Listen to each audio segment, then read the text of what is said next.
Diberkati yang siap terima firman, sama-sama katakan amin. Tepuk tangan yang meriah bagi Tuhan Yesus. Please sit down. Welcome home GBI Pelita. Silakan bergabung dengan sosial media gereja, sosial media Bapak Gembala, YouTube, Instagram, Facebook dan TikTok. Saudara pasti diberkati dengan firman Tuhan. Shalom.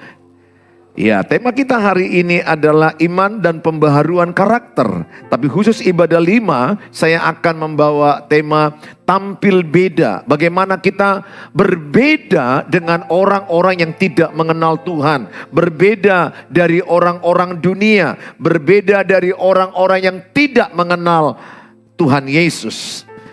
Dalam Efesus pasal yang keempat ayat yang ke-17 sampai kepada ayat yang ke-31. Saya baca ayat yang ke-17, saudara baca ayat yang ke-18.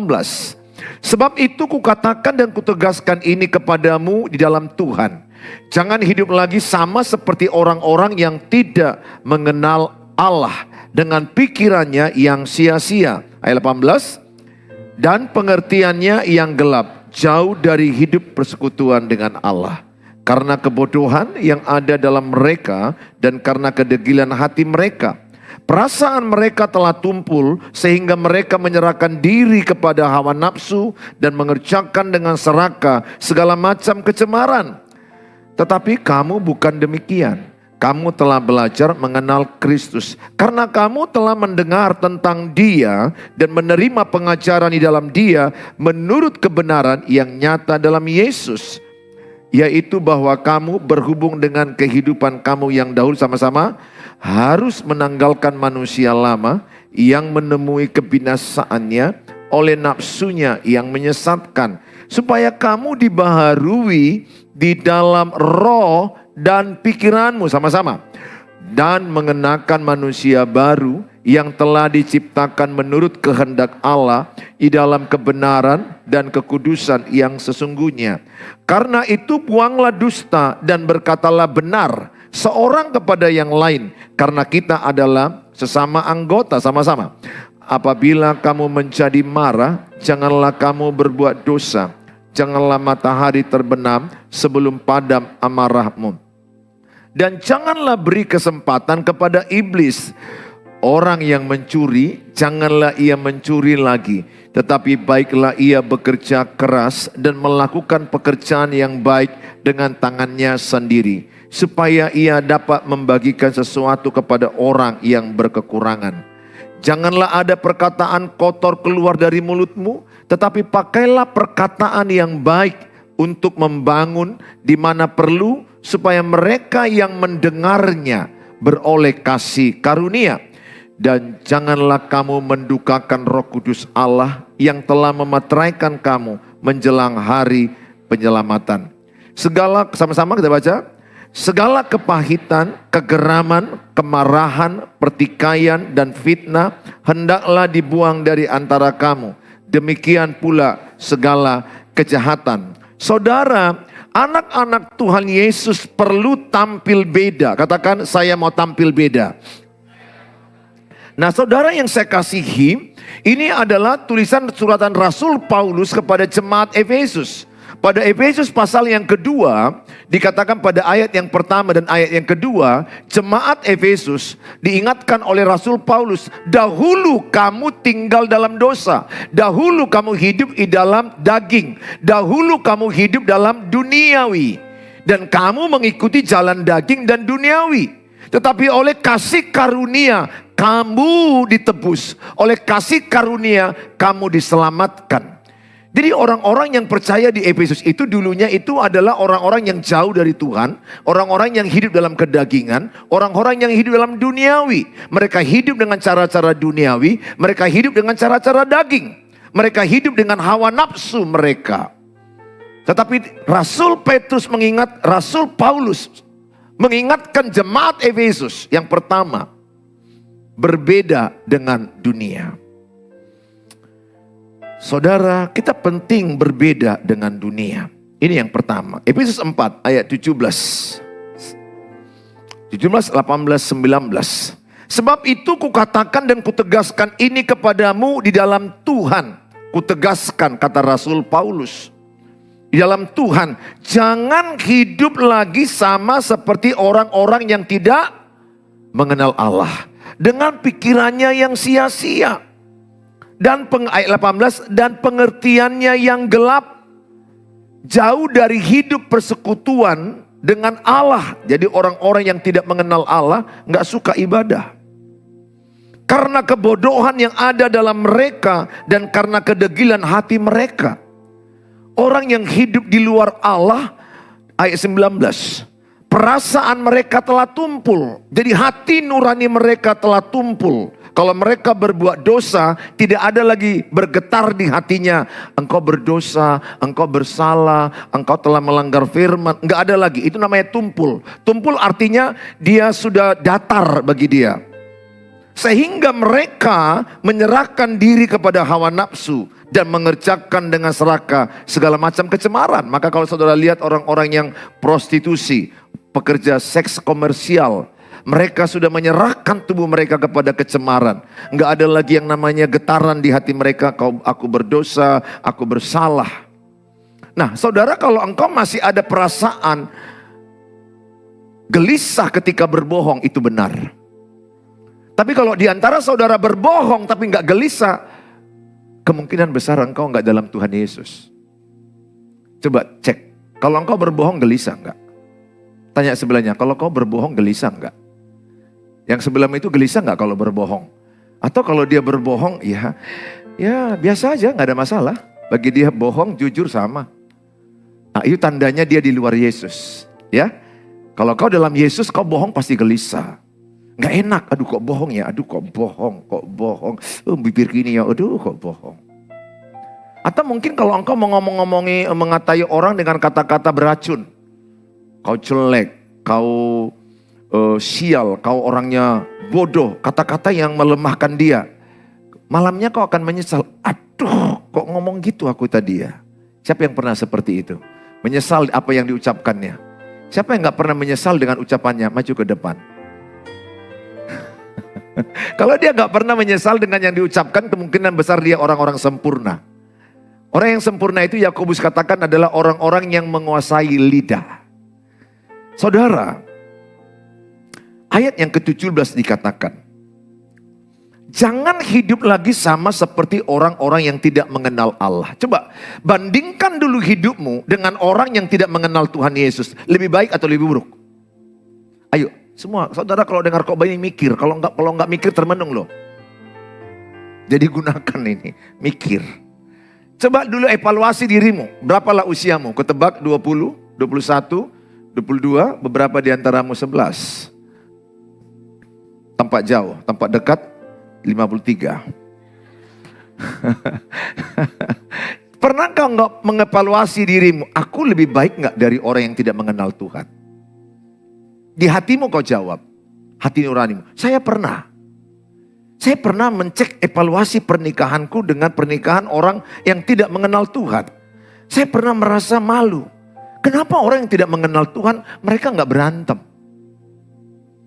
Kenapa aku udah mengenal Tuhan, melayani, kok aku masih berantem dengan istri? Pada waktu itu. Saya menyesal, saya malu. Maka saya bilang sama istri saya, sama anak-anak saya, malulah kita kalau kita ikut Yesus, tapi rumah tangga kita nggak beres. Kalau kita ada ibadah, tapi berantem, malu. Ingat, anak Tuhan Yesus tidak boleh berantem. Anak Tuhan Yesus tidak boleh bertengkar. Karena Matius 5:9 dikatakan, ciri anak Tuhan Yesus pembawa damai sejahtera. Makanya kalau engkau pergi kemana-mana kan berkata Shalom. Shalom itu artinya damai sejahtera bagimu. Kan begitu WA-mu kan? Shalom, damai sejahtera bagimu. Saudara, karena kita pembawa damai, kita gak suka bertengkar anak Tuhan Yesus. Kalau aku lihat wajah-wajah saudara, wajah-wajah gak mau bertengkar ini. Wajah-wajah yang penuh dengan damai. Ditampar pipi kananmu, kau kasih pipi kiri. Engkau dijahati, kau balas dengan kebaikan. Karena memang ku teropong dari sini, engkau anak-anak Tuhan Yesus. Amin.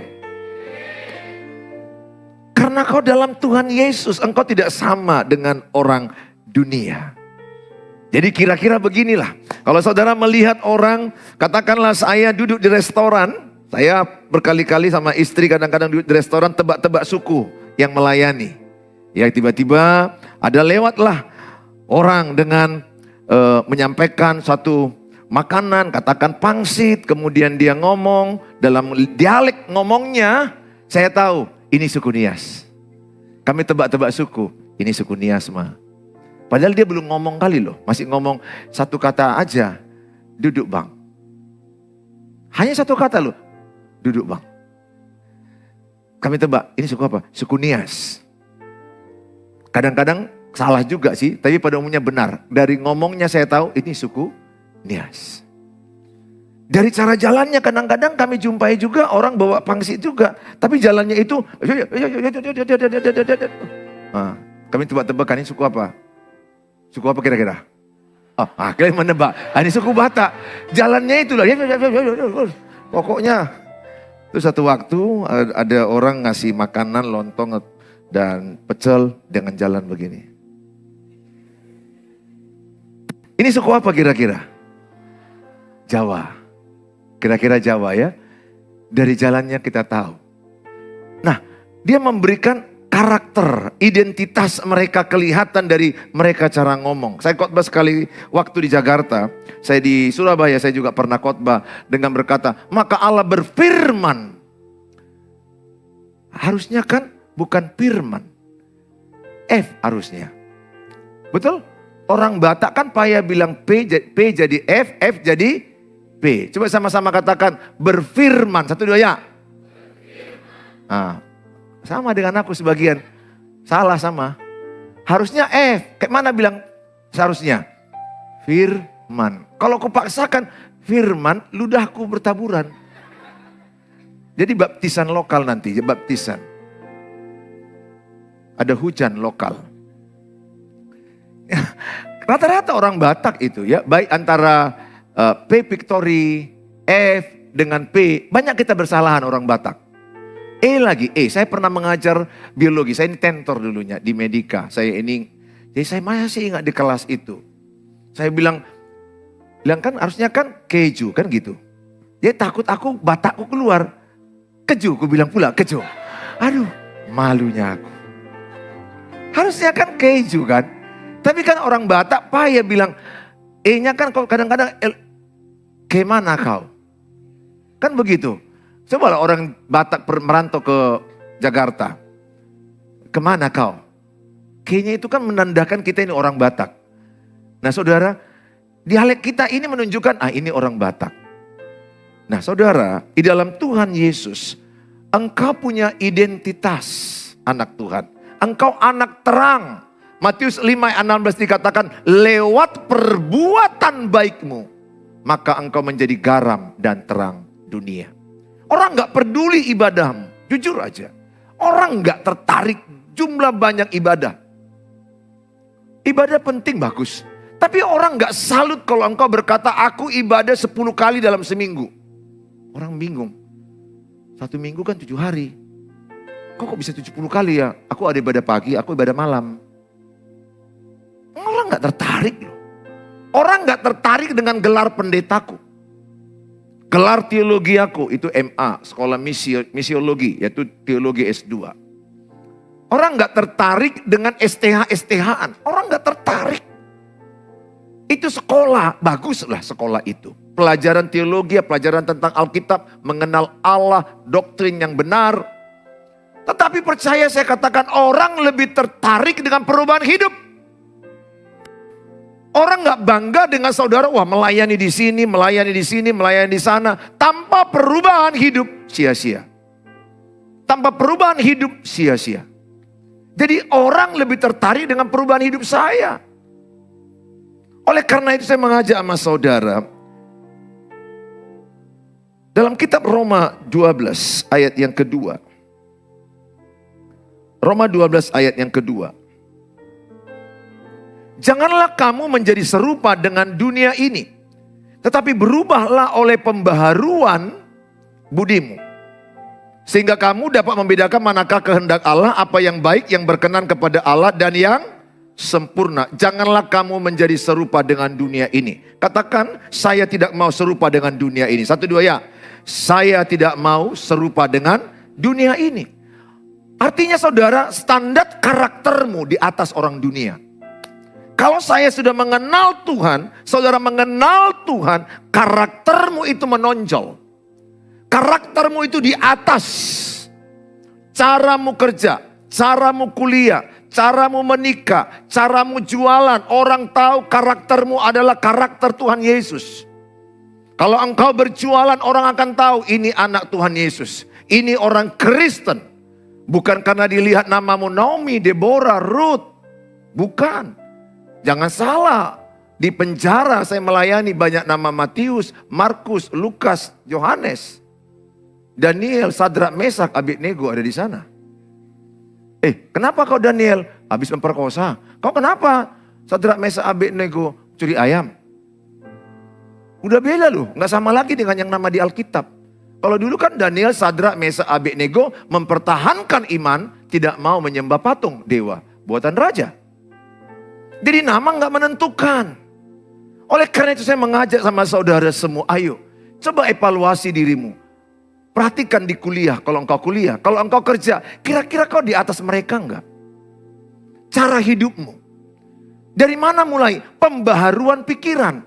Makanya di sini dikatakan berubahlah, itu bahasanya metamorfosis. Dari telur, larva, kepompong, telur, larva, kepompong, ulat, dan kupu. Jadi artinya ada mengalami perubahan bentuk. Jadi kalau kita lihat ada ulat, kita langsung merasa, wah ini ulat. Tapi dia sedang berproses. Ketika jadi kupu-kupu, kita lihat itu indah, menyenangkan, berwarna-warni.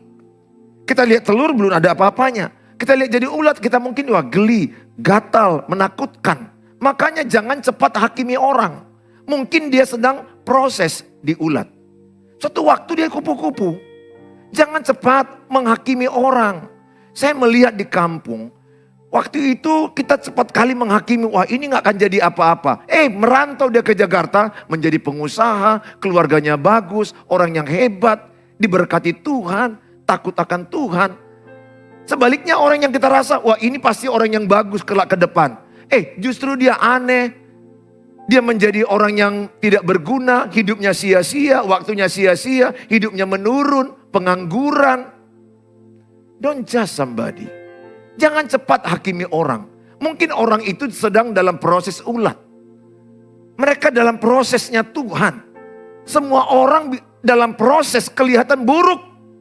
Tapi suatu waktu dia menjadi sesuatu yang berarti, yang indah. Kalau saya membayangkan diri saya ini dulunya Siantar Man. Lahirnya di Siantar, besarnya di Siantar. Dan antara Siantar dengan perdagangan daerah itu rumah saya. Jadi saya bisa bayangkan Siantar Man, ada istilah Siantar Man itu sangat tidak terlalu membanggakan lah untuk karakter saya. Saya masih ingat betul bagaimana di terminal Siantar, di depan saya ada dompet yang salto. Dompet yang terbang. Saya lihat, waktu saya turun di terminal, kemudian rame-rame orang, wah ya kemana. Shhh. Dompet bisa pindah.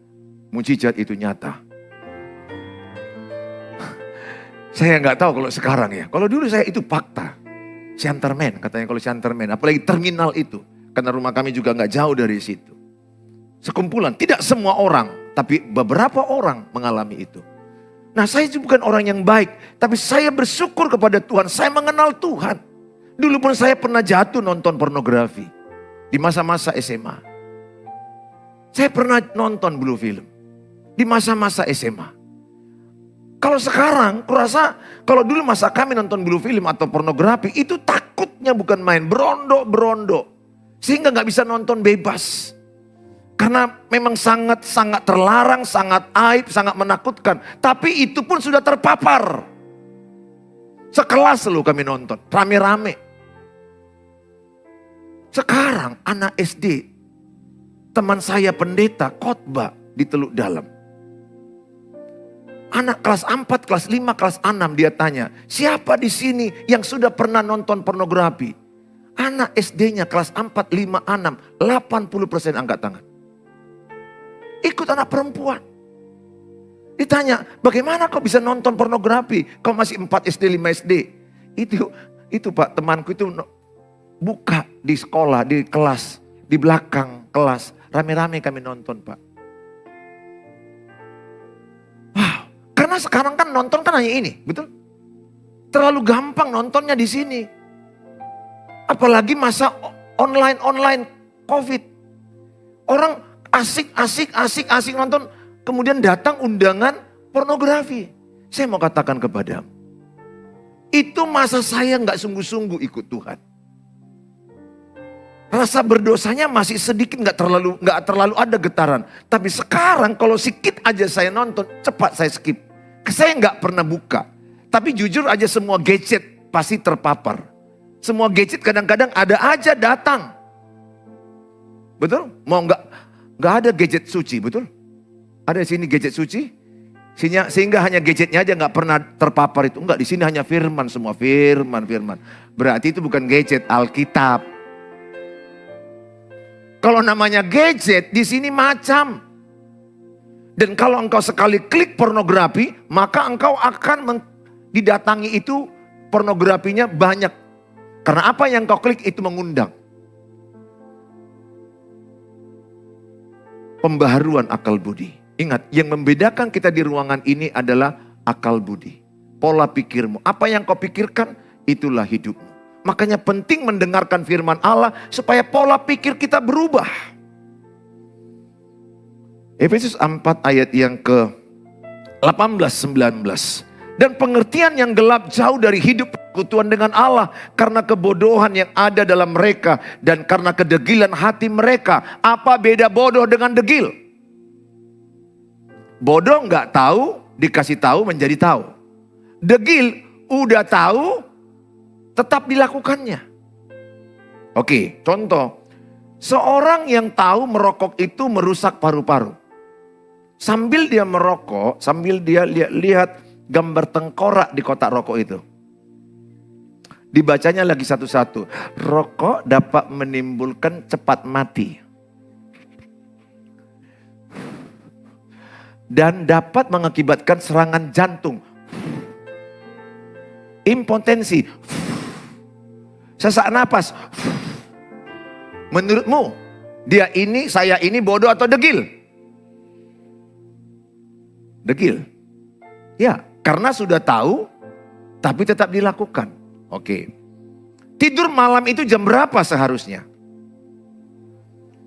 Harusnya jam 11. Ya, karena ada detoksifikasi, artinya pengeluaran racun dari hati, dari paru-paru, dari ginjal, itu ada. Sehingga harus dianjurkan seorang tidur nggak boleh larut malam, nggak boleh di atas jam 12, ya jam 11 lah paling lama. Tanya sebelahnya, kau tidur jam berapa? Tanya sebelahnya. Nampak dari wajahnya ini tidur jam 1 pagi, jam 2 pagi. Bahkan ada di antara saudara yang meng-WA orang jam 2:30 pagi. Halo, kau ngapain bro? Kau ngapain bro? Katanya coba. Mereka balas-balasan loh. Berarti ini sama-sama manusia malam.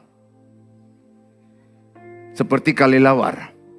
Nah saudara, kita udah tahu. Saya juga nggak bilang saya sudah sempurna. Saya tahu makan malam itu paling, kata anakku tadi. Ini anakku yang calon dokter. Dia bilang 3 jam sebelum tidur berhenti makan.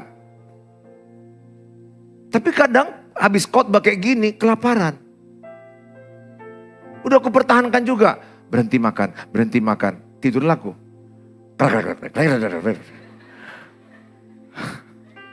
Minum air putih. Ku minumlah air putih. Ku minum air putih. Tidur lagi 15 menit. Daripada aku payah tidur. Dan besok pagi ada kerjaan. Mungkin belum adaptasi ya. Dan akhirnya saya masak Indomie telur di rumah. Dengan rasa berdosa, oh Tuhan ampunilah. Aku udah tahu kebenaran tapi ku langgar. Tapi gak tahulah Tuhan daripada aku gak tidur. Tolonglah yang tersesat ini. Saudara, saya juga sadar bahwa tidak saya terlalu sempurna, masih ada degil di bidang makan-makanan. Kadang-kadang juga para pendeta ini, wah semua makanan yang disodorkan, wah itu adalah berkat. Apalagi kalau kami pendeta ini, semua disodorkan ke kami. Kayaknya mau cepat matilah pendeta ini, kira-kira begitu. Nanti kalau nggak dimakan sakit hati. Kalau nggak tambah katanya nggak enak makanannya. Ya udahlah, tambah-tambahlah. Pembenaran diri ya, nah saudara. Karena babi itu diapain pun enak. Dipanggang enak, dicincang enak, disop enak. Apalagi digoreng. Bukan salah babi, salah kita sebenarnya saudara. Babi gak salah. Dia kalau bicara, aduh Pak Pendeta ini ya, menyalahkan aku lagi padahal engkau tidak menguasai diri. Ampunilah kami babi. Kita kan sering menyalahkan babi, betul saudara. Wah babi yang salah, kenapa enak? Memang diciptakan Tuhan. Tapi ada buah roh yang ke-9, penguasaan diri. Jadi pendeta kayak saya pun jujur masih berjuang penguasaan diri terhadap makanan. Jadi semua tidak ada yang sempurna di antara kita. Kita perlu kasih karunia Tuhan. Tapi mari kita berjuang, makanya saya terus berjuang bagaimana hidup yang benar. Ayat 19, perasaan mereka telah tumpul sehingga mereka menyerahkan diri kepada hawa nafsu dan mengerjakan banyak kecemaran. Perhatikan baik. Ada orang nonton pornografi, nggak tertuduh lagi hatinya. Mungkin ada di ruangan ini. Kau melihat pornografi tanpa ada tuduhan. Bahkan kau nikmati dan kau berkata, oh ini ciptaan Tuhan. Betapa sesatnya hidup. Ada orang pacaran, ciuman di dalam kamar, nggak tertuduh lagi hatinya. Yang lebih sedihnya udah melakukan itu, kemudian mereka pergi lagi ibadah. Pulang ibadah, lakukan lagi itu. Yang lebih sedihnya melayani di sini. Melayani di sini tapi berzina. Kemudian melayani lagi, berzina lagi. Ada yang seperti itu. Itu yang disebut drama tingkat tinggi. Drama yang paling banyak di gereja salah satu. Nggak berani hidup benar, nggak hidup jujur, nggak hidup kudus. Saudara, saya kalau udah mulai lihat wanita serta menginginkannya, saya ingat langsung Matius 5 ayat 28, berzina. Barang siapa yang melihat wanita serta menginginkan, barang siapa yang melihat pria serta menginginkannya, serta menginginkan artinya hawa nafsumu naik, hormon seksmu naik, engkau berzina. Makanya jauhkanlah dirimu dari pencobaan. Sehingga engkau harus hidup dengan bijaksana. Saya mengajak sama saudara, hati nuranimu masih hidup. Jangan tumpul. Seapapun dosamu, separah apapun dosamu, enggak ada dosa yang tidak diampuni Tuhan. Tuhan mengampuni kita. Tuhan bicara kepada perempuan yang berzina kedapatan itu. Pergilah dan jangan berbuat dosa lagi. Malam ini pun saya katakan kalau ada dari khotbah ini, engkau terlanjur ciuman, engkau terlanjur hubungan seks, engkau terlanjur pornografi, whatever, apapun dosa perzinahanmu, Tuhan mengampunimu. Dan jangan melakukan lagi. Karena engkau sudah serahkan hidupmu kepada Tuhan. Karena engkau sadar bahwa hidupmu adalah rumah Tuhan, bait suci Roh Kudus. Oleh karena itu jaga dirimu baik-baik. Sehingga masa depanmu tidak sia-sia. Ada banyak orang masa depannya sia-sia. Akhirnya karena dia hubungan seks bebas, dia sakit HIV. Dia sakit AIDS. Kemudian dia call saya, Pak Pendeta doakan saya. Kemudian dia share sama saya sakitnya dan sesak napasnya. Dan dia rasa ketakutan mau mati. Karena hasil laboratorium positif HIV. Positif virus HIV. Apa yang kubuat Pak Pendeta? Istriku belum tahu, anakku 4. Saya bilang, engkau harus tahu, beritahu istrimu. Karena kalau tidak kau kasih tahu, istrimu terpapar. Dan yang lebih sedihnya anak dalam kandungannya pun terpapar. Berapa banyak anak yang lahir korban HIV. Korban AIDS dari papa mamanya. Karena keegoisan mereka. Mereka nggak peduli. Mereka dikuasai hawa nafsu. Dengar, pergaulan bebas beresiko AIDS, HIV. Pak, apakah dosanya diampuni? Iya, diampuni. Tapi akibat dosa kau rasakan. Dia gemetar, dia ketakutan. Dia minta doa, saya doakan.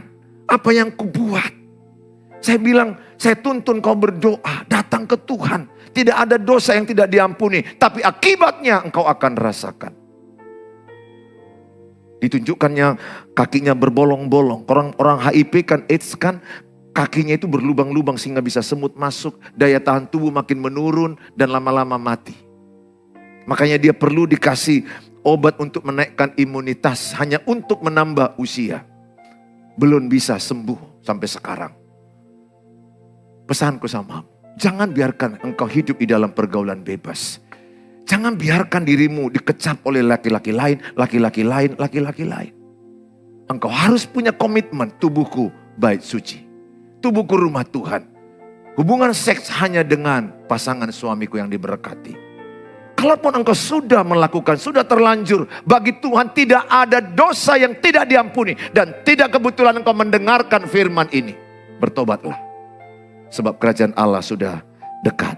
Saudara yang saya kasihi dalam nama Tuhan Yesus. Kolose 3 ayat yang ke-10. Sama-sama kita baca. Kolose 3 ayat 10 sama-sama kita baca. Dan telah mengenakan manusia baru yang terus-menerus diperbaharui. Untuk memperoleh pengetahuan yang benar menurut gambar kaliknya. Katakan, saya terus-menerus diperbaharui. 1, 2 ya.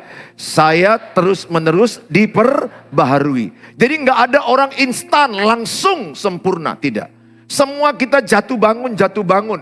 Ketika engkau menerima Tuhan Yesus di hatimu, engkau lahir baru. 2 Korintus 5 ayat 17. Barang siapa dalam Kristus, ia adalah ciptaan baru. Yang lama telah berlalu, yang baru telah datang. Rohmu seketika itu langsung diperbaharui. Dan engkau memperoleh hidup yang kekal. Yohanes 1 ayat 12, barang siapa menerima Tuhan Yesus, dia disebut anak-anak Allah. Tetapi untuk jiwamu, untuk emosimu, amarahmu, itu diperbaharui sehari demi sehari. Kalau dulunya engkau seorang pemarah, terima Tuhan Yesus, bukan langsung ramah, bukan. Butuh proses. Masih ada marahmu, masih ada judasmu, masih ada mungkin cerewetmu. Lama-lama engkau mirip Tuhan Yesus, lemah lembut dan ramah. Jadi perubahan jiwa itu enggak langsung instan, tapi membutuhkan waktu. Makanya penting kita poin yang kedua, bergiat dalam pengenalan akan Kristus. Efesus 4 ayat 20-21 dikatakan, tetapi kamu bukan demikian, kamu telah belajar mengenal Kristus. Penting belajar mengenal Kristus. Ayat 21. Karena kamu telah mendengar tentang dia, Kristus. Dan menerima pengajaran dalam dia. Menurut kebenaran yang nyata dalam Yesus. Sangat penting engkau mengenal Kristus. Daniel 11 ayat 32b. Umat yang mengenal Allahnya akan tetap kuat dan bertindak.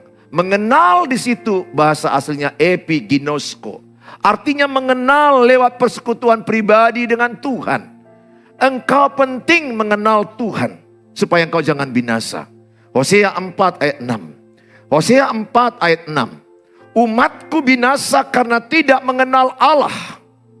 Karena engkaulah yang menolak pengenalan itu. Maka aku menolak engkau menjadi imamku. Dan karena engkau melupakan pengajaran Allahmu. Maka aku juga akan melupakan anak-anakmu. Ayat ini berkata, umatku binasa karena tidak apa? Mengenal Allah. Engkau penting mengenal Allah lewat pembacaan Alkitab. Saudara harus baca Alkitab. Alkitab inilah suara Tuhan. Inilah isi hati Tuhan. Firman adalah Allah, Allah adalah firman. Yohanes 1 ayat 1. Penting saudara Matius 6 ayat 33, cari dahulu kerajaan Allah dan kebenarannya, maka sekaliannya tambahkan padamu. Penting saudara baca Alkitab Bapak Ibu. Sekarang kita di zaman IT ini sudah ada di sini Alkitab. Saudara bisa baca Alkitab ketika pekerjaan lagi sedang santai, baca. Kalau saya sedang mengantar istri belanja ke salon, saya baca seberapa bisa saya baca. Sehingga nggak ada alasanmu tidak lagi baca Alkitab. Saya mengajak sama saudara, tidak ada imanmu tumbuh tanpa baca Alkitab. Roma 10 ayat 17, iman timbul dari pendengaran, pendengaran akan firman Kristus. Saya mengajak sama saudara, sesibuk apa dirimu, punya waktulah baca Alkitab. Inilah dasar kita, iman kita. Iman tumbuh lewat penderitaan dan lewat pembacaan firman Tuhan. Saya bersyukur, saya tahu beberapa di antara saudara pulang kerja, capek. Tapi saudara masih mau dengarkan firman Tuhan. Dan yang lebih hebatnya lagi kulihat, enggak satu pun di antara kalian yang nguap dari tadi. Tepuk tangan dulu buat dirimu sendiri. Terima kasih engkau mendengarkan firman ini. Hanya pesanku, tidak cukup sekali seminggu kau makan firman. Seperti kau makan nasi 3 kali sehari atau 2 kali sehari. Makanlah firman setiap hari. Punyalah pengenalan akan Allah. Saudara yang saya kasihi, dalam kitab Efesus 4 ayat 13. Efesus 4 ayat 13, sampai kita semua telah menjadi kesatuan iman dan pengetahuan yang benar tentang anak Allah. Kedewasaan penuh dan tingkat pertumbuhan yang sesuai dengan kepenuhan Kristus. Saya mengajak sama saudara, jangan berhenti mengenal Allah. Ketika engkau mengenal Allah, maka engkau dasarmu semakin kuat. Engkau semakin dewasa rohanimu. Ingat, mengenal Allah lewat pembacaan firman Tuhan. Lewat saat teduh, lewat penderitaan. Saya banyak mengenal Tuhan lewat baca Alkitab. Saya banyak mengenal Tuhan lewat penderitaan hidup saya. Pesanku sama saudara, ketika engkau menderita, jangan jauh dari Tuhan. Justru dalam penderitaan, dekatkan dirimu sama Tuhan. Itu tujuan Tuhan salah satu. Penderitaan itu membuat engkau dekat sama Tuhan. Tepuk tangan bagi Tuhan Yesus. Mari kita datang kepada Tuhan Yesus.